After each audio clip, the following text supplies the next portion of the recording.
ঝালমুড়ি নামটা শুনলেই জিভে জল চলে আসে। আজকে ঝালমুড়িওয়ালা মামাদের মতো করে ঝালমুড়ির মশলা তৈরি করব। সংরক্ষণ করে রাখতে পারবেন অনেক দিন। যখন খুশি তখন ঝালমুড়ি ঘরেই তৈরি করে নিতে পারবেন। আসসালামু আলাইকুম, চলে এলাম নতুন আরেকটি রেসিপি নিয়ে। ভিডিওটি না টেনে শুরু থেকে শেষ পর্যন্ত পাশেই থাকুন। চুলায় কড়াই বসিয়ে দিয়েছি, আর এখন দিয়ে দিয়েছি হাফ কাপ পরিমাণ সয়াবিন তেল। ইচ্ছে করে সরিষা তেল দিতে পারেন। আর এখন দিয়ে দিয়েছি হাফ কাপ পরিমাণ পেঁয়াজ বাটা।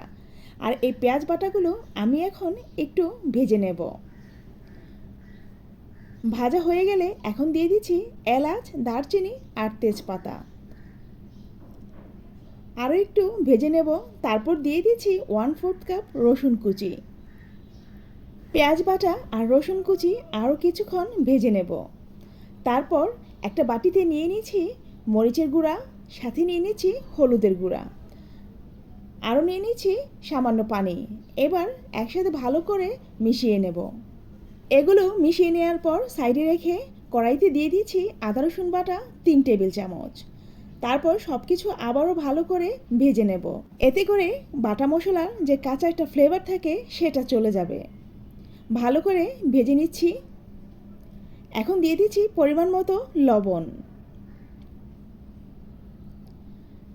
তারপর দিয়ে দিচ্ছি সরিষা বাটা 2 টেবিল চামচ। আমি এই সব মশলা ব্লেন্ডারে ব্লেন্ড করে নিয়েছি। তারপর দিয়ে দিচ্ছি হলুদ আর মরিচ, এগুলো যে মিশিয়ে রেখেছিলাম সেগুলো।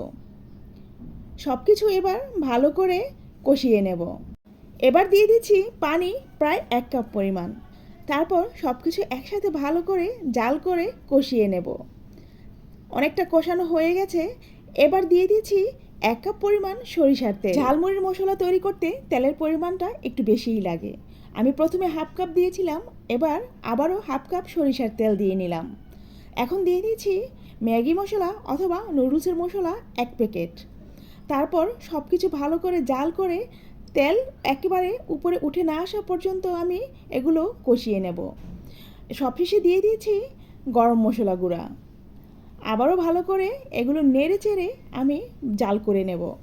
চুলার আঁচ মিডিয়ামের চেয়ে একটু কমিয়ে মশলাগুলো আস্তে আস্তে জাল করে নেবেন। এতে করে ঝালমুড়ির মশলার স্বাদ আরও দ্বিগুণ বেড়ে যায়। এরই মাঝে আমি সামান্য একটু টেস্টিং সল্ট দিয়ে নিয়েছি। এটা অপশনাল, আপনারা ইচ্ছে করলে বাদ দিতে পারেন। যারা পেজ থেকে ভিডিওটি দেখছেন, পেজটি ফলো দিয়ে পাশে থাকার অনুরোধ রইল। যারা অলরেডি পেজটি ফলো দিয়েছেন তাদের সবাইকে অসংখ্য ধন্যবাদ।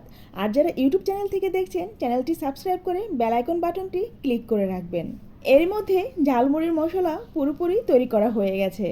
এখন ঠান্ডা করে এটা কাচের একটা বয়মে রেখে দেব। এই ঝালমুড়ির মশলাটা আপনাকে নর্মাল ফ্রিজেও রাখতে হবে না, রুম টেম্পারেচারে রেখে দিবেন, ভালো থাকবে অনেক দিন। ঝালমুড়ির মশলা তৈরি করার সময় একটা জিনিস খেয়াল রাখতে হবে, সবগুলো মশলা যেন খুব ভালো করে কষে যায় আর তেল একেবারে উপরে উঠে আসে। দেখলেন তো কত সহজেই ঘরেই তৈরি করে নিলাম ঝালমুড়িওয়ালা মামাদের মতো করে ঝালমুড়ির মশলা। আজকের এই রেসিপিটি কেমন লাগলো তা অবশ্যই কমেন্ট করে জানাবেন। আবারও আসবো নতুন রেসিপি নিয়ে। আল্লাহ হাফেজ।